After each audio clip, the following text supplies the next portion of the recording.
നമസ്കാരം സുഹൃത്തുക്കളെ, യാത്രാസ്നേഹിയുടെ പുതിയൊരു ഇൻഫർമേഷൻ അപ്ഡേറ്റ്സിലേക്ക് ഏവർക്കും സ്വാഗതം. ആദ്യം തന്നെ പറയട്ടെ, നമ്മൾ പൊതുജനങ്ങൾക്ക് ഉപകാരപ്പെടുന്ന ഡെയിലി അപ്ഡേറ്റ്സ് ആയിട്ടുള്ള ഇൻഫർമേഷൻസ് ആണ് നൽകിക്കൊണ്ടിരിക്കുന്നത്. അപ്പം ഈ വിവരങ്ങളെല്ലാം നിങ്ങൾക്ക് ഉപകാരപ്പെട്ടു എന്ന് തോന്നുന്നുവെങ്കിൽ തീർച്ചയായും നമ്മുടെ ചാനൽ സബ്സ്ക്രൈബ് ചെയ്യാനും നിങ്ങളുടെ വിലയേറിയ അഭിപ്രായങ്ങൾ കമൻറ്റായി രേഖപ്പെടുത്താനും നിങ്ങളുടെ വേണ്ടപ്പെട്ടവരിലേക്ക് ഇത് ഷെയർ ചെയ്തെത്തിക്കാനും മറക്കല്ലേ. അപ്പം നമുക്ക് നേരെ വീഡിയോയിലേക്ക് കിടക്കാം. സെപ്റ്റംബർ മാസത്തിലെ റേഷൻ ഇന്നു മുതൽ ലഭിക്കുന്നു എന്നതാണ് ഒരു മെയിൻ അപ്ഡേറ്റ്സ് ആയിട്ടുള്ളത്. ഓണക്കാലം അല്ലേ, അപ്പം നീല വെള്ള കാർഡുടമകൾക്ക് 10 രൂപ 90 പൈസ നിരക്കിൽ 10 കിലോ അരി ലഭിക്കുന്നു എന്നതാണ് ഇന്ന് പ്രധാനമായിട്ടുള്ള ഒരു ന്യൂസ് ഉള്ളത്.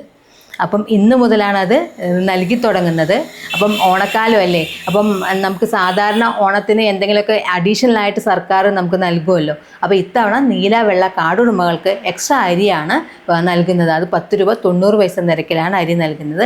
ഇത് നീലക്കാർഡ് ഉടമകൾക്ക് സാധാരണ നൽകാറുള്ള ഓരോ അംഗത്തിനും 2 കിലോ അരി വീതം 4 രൂപ നിരക്കിൽ നൽകാറുണ്ട് അല്ലേ. ആ അരി നൽകുന്നതിന് പുറമെയാണ് ഈ 10 കിലോ അരി കൂടി പ്രൊവൈഡ് ചെയ്തിരിക്കുന്നത് കേട്ടോ. എന്നാൽ ക്ഷേമ സ്ഥാപനങ്ങളിലെ അംഗങ്ങൾക്കുള്ള ബ്രൗൺ കാർഡ് ഉണ്ടാവുമല്ലോ, ആ ബ്രൗൺ കാർഡ് ഉടമകൾക്ക് 10 രൂപ 90 പൈസ നിരക്കിൽ തന്നെ 2 കിലോ അരി വീതമാണ് ഇത്തവണ ഓണം പ്രമാണിച്ച് നൽകുന്നത്. എന്നാൽ മഞ്ഞ പിങ്ക് പോലുള്ള BPL കാർഡുകൾ ഉണ്ടല്ലോ, അതായത് സൗജന്യ അരി ലഭിക്കുന്നവർക്ക്, അവർക്ക് ഇത്തവണ സൗജന്യ അരി സാധാരണ പോലെ തന്നെ ലഭിക്കും. വേറെ പ്രത്യേക ആനുകൂല്യമൊന്നും എടുത്തു പറഞ്ഞിട്ടില്ല. എന്നാൽ BPL കാർഡ് ഉടമകൾക്ക് സപ്ലൈകോ വഴിയാണ് ഇത്തവണ ഓണക്കിറ്റ് ലഭിക്കുന്നത്. ഈ ഓണക്കിറ്റ് ലഭിക്കുന്നതിനെ കുറിച്ച് ഞാൻ നേരത്തെ ഒരു ഷോർട്ട് വീഡിയോ ചെയ്തിട്ടുണ്ടായിരുന്നു. അപ്പം സപ്ലൈകോ വഴിയാണ് ഇത് നൽകുന്നത് എന്നാണ് പുതിയതായിട്ടുള്ള വന്ന ഇൻഫർമേഷൻ. അതിൻ്റെ ന്യൂ അപ്ഡേറ്റ്സ് ഒന്നും വന്നിട്ടില്ല. അപ്ഡേറ്റ്സ് വരുവാണെങ്കിൽ ഞാൻ തീർച്ചയായും നിങ്ങളത് ഷെയർ ചെയ്യുന്നതായിരിക്കും. അപ്പോൾ ഇത്രയേ ഉള്ളൂ, ഇതൊരു ചെറിയ ഇൻഫർമേഷനാണ്. അപ്പം ഓണക്കാലമാണ്, ഇനി അങ്ങോട്ടുള്ള ദിവസങ്ങൾ കഴിയും തോറും തിരക്ക് റേഷൻ കടകളിൽ കൂടി വരും. അതുപോലെ അവിടുത്തെ മെഷീനിൽ എന്തെങ്കിലും പ്രോബ്ലംസ് ഒക്കെ ഉണ്ടായി എന്ന് പറഞ്ഞാൽ നമുക്ക് അരി കിട്ടാനൊക്കെ ബുദ്ധിമുട്ടാവും.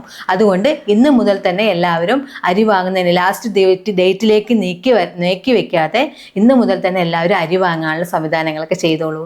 അപ്പം നല്ലൊരു ദിവസം ആശംസിക്കുന്നു. മറ്റൊരു ഇൻഫർമേഷൻ അപ്ഡേറ്റ്സുമായി വീണ്ടും കാണാം. യാത്രാസ്നേഹി സൈനിങ് ഔട്ട്. ബൈ.